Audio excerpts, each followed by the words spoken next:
राम राम सभी प्यारे साथियों को स्वागत है आप सभी का एक बार फिर से आपके अपने चैनल लर्नोलॉजी अड्डा में। जैसा कि आप सभी को पता है, हम डेली शाम को 5 बजे अड्डा हमारा सीरीज लेकर आते हैं जिसमें हम यूपी स्पेशल के आजकल प्रश्नों को कर रहे हैं। इससे पहले हमने पंचायती राज व्यवस्था के प्रश्नों को करा था।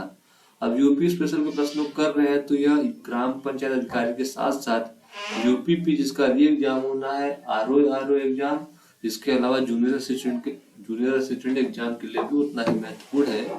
तो चलिए आज हमारा प्रैक्टिस सेट 104 होने वाला है। देर ना करते हुए वीडियो को शुरू करते हैं। और अगर आप चैनल पर नए हैं तो चैनल को सब्सक्राइब और बेल आइकन जरूर दबाएं, जैसे सबसे पहले आपको अपडेट मिल सके। और अगर आप हमें फॉलो करना चाहते हैं तो टेलीग्राम और इंस्टाग्राम पे लिंक दिया हुआ है डिस्क्रिप्शन पे, उस पर आप फॉलो कर सकते हैं और लिंक पर कुछ मैसेज कर सकते हैं। टेलीग्राम पर और इंस्टाग्राम पे भी मैसेज कर सकते हैं अगर आपको इन सब का पीडीएफ चाहिए होगा तो। चलिए देर न करते हुए प्रश्नों को देखते हैं। आज का हमारा पहला प्रश्न है, निम्नलिखित में से कौन सा सही सुमेलित नहीं है? उत्तर प्रदेश का सबसे पुराना विश्वविद्यालय, नौचंदी मेला, भारत कला भवन वाराणसी में, और इसके अलावा चौरसिया नृत्य गोरखपुर। तो इनमें से कौन सा सही रूप से सुमेलित नहीं है यह आपको बताना है। उत्तर प्रदेश का सबसे पुराना विश्वविद्यालय इलाहाबाद विश्वविद्यालय, नौचंदी मेला मेरठ में होता है। यह हमने पहले बात करी थी, आपको यह पता भी चल चुका होगा, नहीं चला होगा तो अब चल जाएगा। इसके अलावा जो हमारा भारत कला भवन है वाराणसी में है कि नहीं यह, और चौरसिया नृत्य गोरखपुर में है कि नहीं। तो इसमें से कौन सही रूप से सुमेलित नहीं है? तो जो चौरसिया नृत्य है यह गोरखपुर का नृत्य नहीं है। यह कहाँ का नृत्य है? तो यह जौनपुर के कहार जाति होती है, उनका नृत्य है, जौनपुर वालों का। यह गोरखपुर का नहीं है, इसलिए सही रूप से सुमेलित नहीं है। बाकी नौचंदी मेला आपको पता है मेरठ में है, और उत्तर प्रदेश का सबसे पुराना विश्वविद्यालय इलाहाबाद विश्वविद्यालय है, और भारत कला भवन वाराणसी में स्थित है। चलिए देखते हैं अगले प्रश्न को। अगला प्रश्न है, महाकुंभ मेला प्रायः कितने वर्ष पर आयोजित किया जाता है? यह प्रश्न यूपीपीएससी आरओ मेंस के परीक्षा में पूछा गया था। और अगर आप कभी यूपीपीएससी का जो दृष्टि वाले मॉक इंटरव्यू लेते हैं उनमें प्रश्न देखेंगे, कई बार वो जो शुक्ला मैडम है वो कई बार पूछती हैं कि कुंभ, महाकुंभ, अर्धकुंभ में क्या अंतर है। तो आपको बताना है महाकुंभ मेला प्रायः कितने वर्ष पर आयोजित किया जाता है? 10वें वर्ष पर, 12वें वर्ष पर, 14वें वर्ष पर या 16वें वर्ष पर। तो इसका सही जवाब है जो महाकुंभ लगता है वह प्रत्येक 12 वर्षों पर लगता है। आपको कमेंट करके बताना है कि प्रयागराज में अब महाकुंभ कब लगने वाला है। कुंभ पर्व हिंदू धर्म का एक महत्वपूर्ण पर्व है जिसमें करोड़ों श्रद्धालु हरिद्वार, प्रयाग, उज्जैन और नासिक में पवित्र नदियों में स्नान करते हैं। इसमें से प्रत्येक स्थान पर प्रति 12वें वर्ष कुंभ मेला आयोजित किया जाता है। प्रयाग में 2 कुंभ पर्वों के बीच 6 वर्ष के अंतराल में अर्ध कुंभ भी होता है। उल्लेखनीय है कि अभी हाल में ही कुंभ एवं अर्ध कुंभ के नामों को परिवर्तित किया गया है तथा कुंभ को वर्तमान में महाकुंभ तथा अर्ध कुंभ को कुंभ का नाम दिया गया है। चलिए देखते हैं अगले प्रश्न को। अगला प्रश्न, रामनगर बनारस में एक जगह है इसमें रामलीला का मंचन किया जाता है, तो कितने दिनों तक किया जाता है? 30 दिनों तक, 27 दिनों तक, 31 दिन, 31 दिन तक, 33 दिन तक। क्या सही जवाब है इसका? तो रामनगर में जो उत्तर प्रदेश के हमारे वाराणसी जिले में मेला रामलीला होता है वह पूरे 31 दिनों का होता है। कितने दिनों का होता है? 31 दिनों तक यह नवरात्रि में या रामलीला का मंचन किया जाता है। पूरे 31 दिन में प्रत्येक शाम को रामनगर में यह आयोजित किया जाता है। बाकी के हर जगह आपने देखे होंगे नवरात्रि में 9 दिनों का रामलीला होता है, लेकिन रामनगर बनारस में पूरे 31 दिन का रामलीला होता है। और इसका जो मंचन का तरीका है पूरा मतलब आपको लगेगा सही से दिखाया जा रहा है। हर जैसे कोई भी अभिनय हो रहा है तो उसका लोकेशन अलग अलग जगहों पे दूसरे गांवों में किया जाता है। चलिए देखते हैं अगले प्रश्न को। अगला प्रश्न, निम्नलिखित में से कौन एक कथक कलाकार नहीं है? बिरजू महाराज, किशन महाराज, लक्षू महाराज, या सितारा देवी। तो किशन महाराज जो बनारस घराने के हैं, किशन महाराज यह कथक के कलाकार नहीं है बल्कि यह तबला वादक हैं। जबकि बिरजू महाराज, सितारा देवी, लक्ष्मू महाराज, इनके अलावा शंभू महाराज, अक्षण महाराज, कालका महाराज, गोपी कृष्ण चौबे आदि उत्तर प्रदेश के प्रमुख कथक कलाकार हैं। तो किशन महाराज तबला वादक हैं लेकिन हैं बनारस घराने के ही। चलिए देखते हैं अगले प्रश्न को। अगला प्रश्न, निम्नलिखित युग्मों में से कौन सा सही सुमेलित नहीं है? हारमोनियम वादक श्री राम श्रीवास्तव, ब्रज रास नृत्य, मिर्जापुर में विरहा और गायकी में मुबारक अली खां। तो श्री राम श्रीवास्तव जो प्रसिद्ध वायलिन वादक थे यह हारमोनियम वादक नहीं है, जो कि यह सही रूप से सुमेलित नहीं है। श्री राम श्रीवास्तव जो है यह वायलिन वादक थे। और मिर्जापुर में विरहा लोकप्रिय गीत विधा है, मुबारक अली खां गायकी से संबंधित है, और ब्रज में रास नृत्य होता है, जो कि बिल्कुल सही रूप से सुमेलित है। ये ऑप्शन सही रूप से सुमेलित नहीं है क्योंकि श्री राम श्रीवास्तव वायलिन वादक हैं। अगला प्रश्न है, उत्तर प्रदेश का गुरु पूर्णिमा पर्व समर्पित है किस ऋषि को? व्यास ऋषि को, वशिष्ठ ऋषि को, वाल्मीकि ऋषि को या भृगु ऋषि को? तो जो उत्तर है इसका है व्यास ऋषि को समर्पित है गुरु पूर्णिमा का त्योहार। आषाढ़ मास की पूर्णिमा को महाभारत के रचयिता महर्षि वेद व्यास का जन्म हुआ था। इस दिन गुरु पूजा का विधान है। गुरु पूर्णिमा वर्षा ऋतु के आरंभ में आती है। इस दिन से 4 महीने तक परिव्राजक साधु संत एक ही स्थान पर रहकर ज्ञान की गंगा बहाते हैं। चलिए देखते हैं अगले प्रश्न को। अगला प्रश्न है हमारे सामने, प्रसिद्ध ठुमरी गायिका गिरिजा देवी का जन्म किस शहर में हुआ था?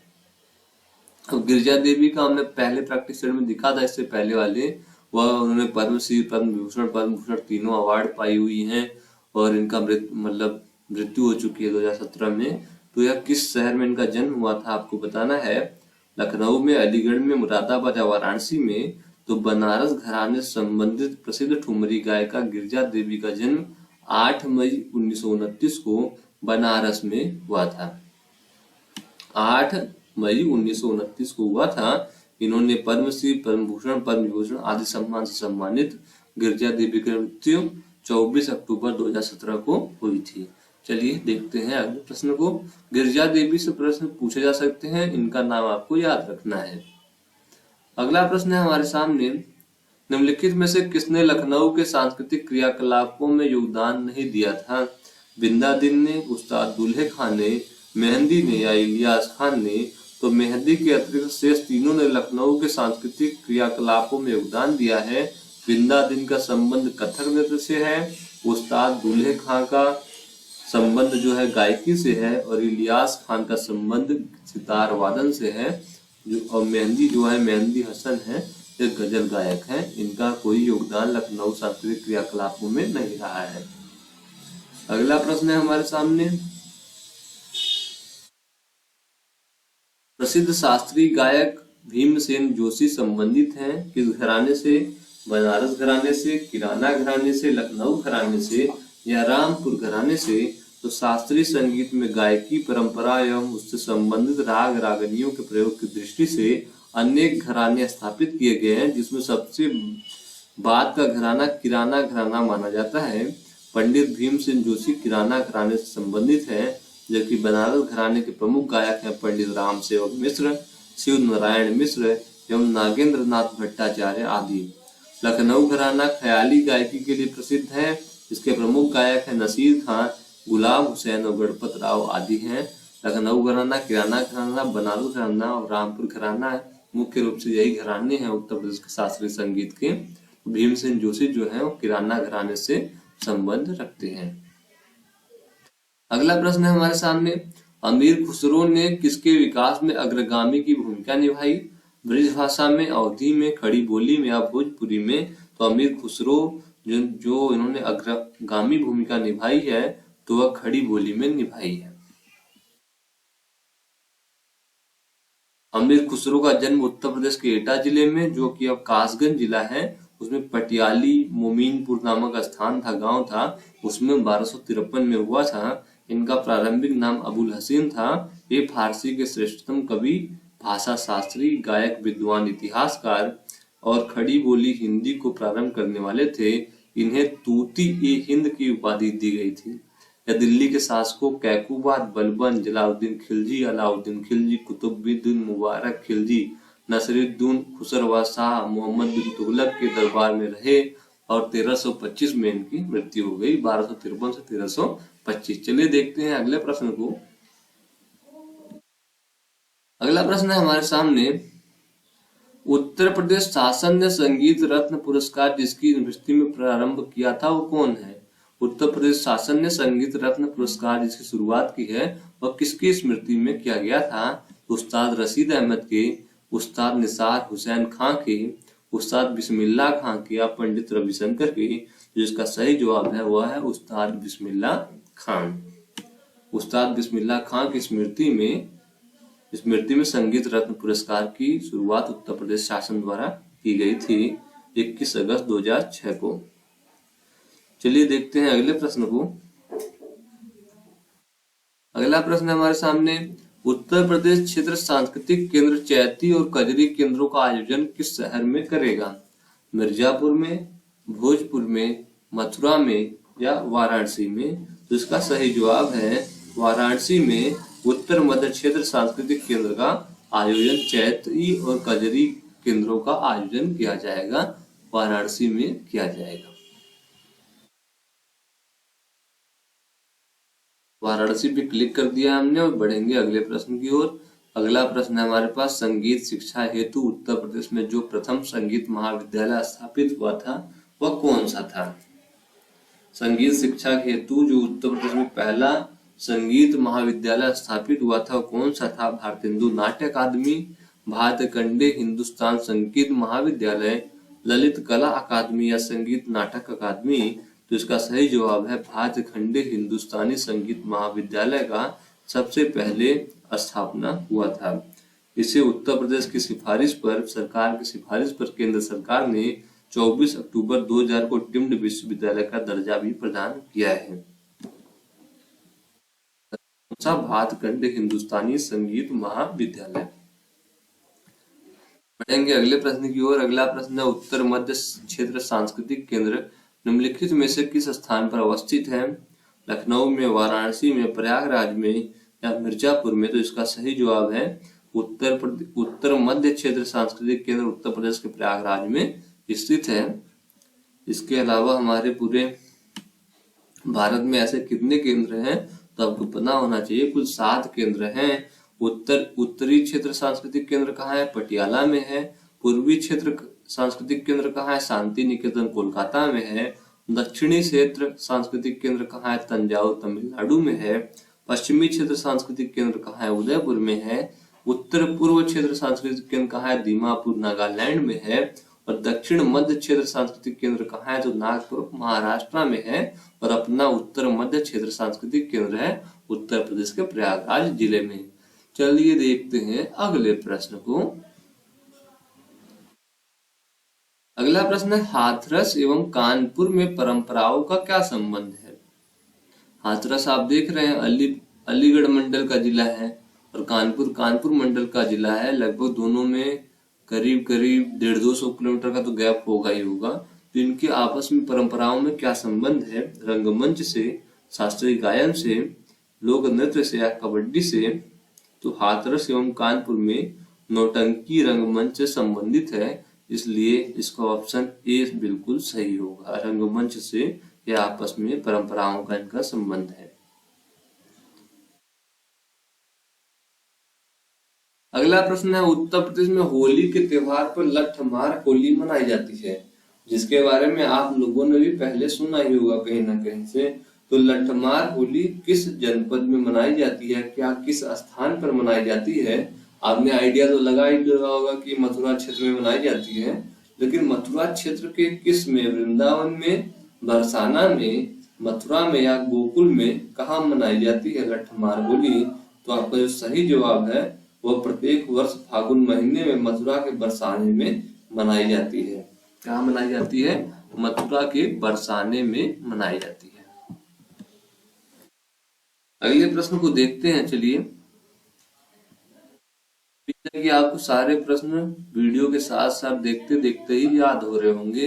याद हो रहे हैं तो अच्छी बात है, आपको दोबारा वीडियो ना देखनी पड़े उसके लिए आप स्क्रीनशॉट लेते रहिए हर प्रश्नों के। तो अगला प्रश्न है, सूची 1 में लोकगीत है, सूची 2 में क्षेत्र है, किस क्षेत्र में गाई जाती है? तो उन्हें आपको मैच द कॉलम सुमेलित करना है, मिलान करना है, जैसा हम बचपन में पढ़ते आ रहे हैं। तो बिरहा हम कहाँ मैच कर दें? तो पूर्वांचल में। बिरहा एक प्रकार की गायन शैली है जो कि उत्तर प्रदेश के यादवों द्वारा मैक्सिमम गाई जाती है पूर्वांचल क्षेत्र में। रसिया क्या है? तो रसिया जो है हमारा ब्रजभूमि ब्रज क्षेत्र का एक प्रकार का गायन शैली है। आल्हा तो बुंदेलखंड का है।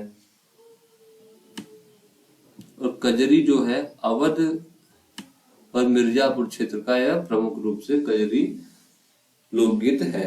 चलिए देखते हैं अगले प्रश्न को। निम्नलिखित नृत्यों में से कौन सा एक सही सुमेलित नहीं है? कर्मा महोबा, धुरिया बुंदेलखंड, धीवर कहार, नटवरी पूर्वांचल।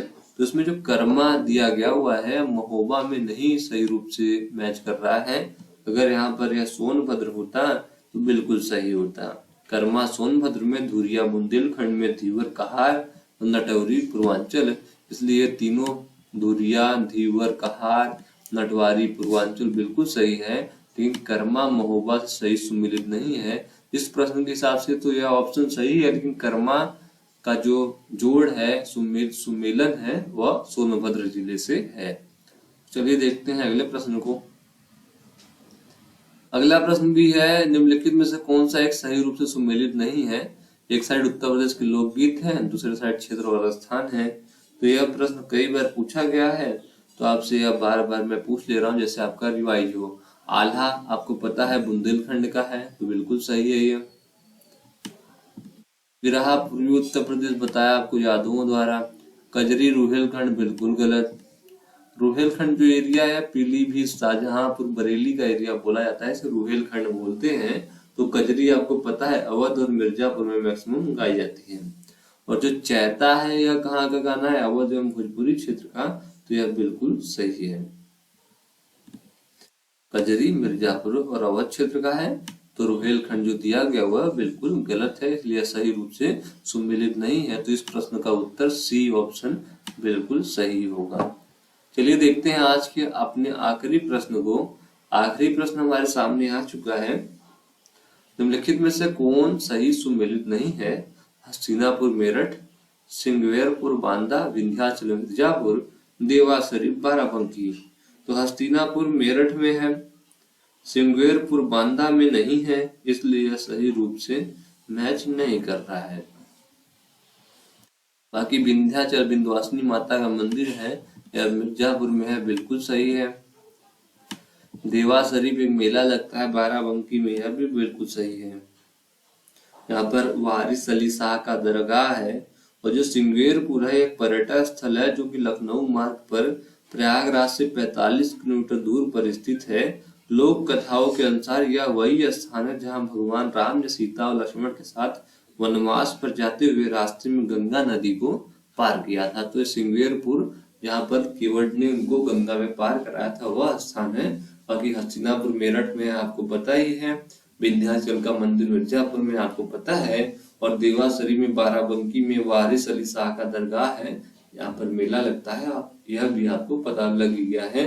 तो आज हमने फिर से 20 प्रश्न देखे। उम्मीद है कि आपको यह 20 के 20 प्रश्न याद हो गए होंगे।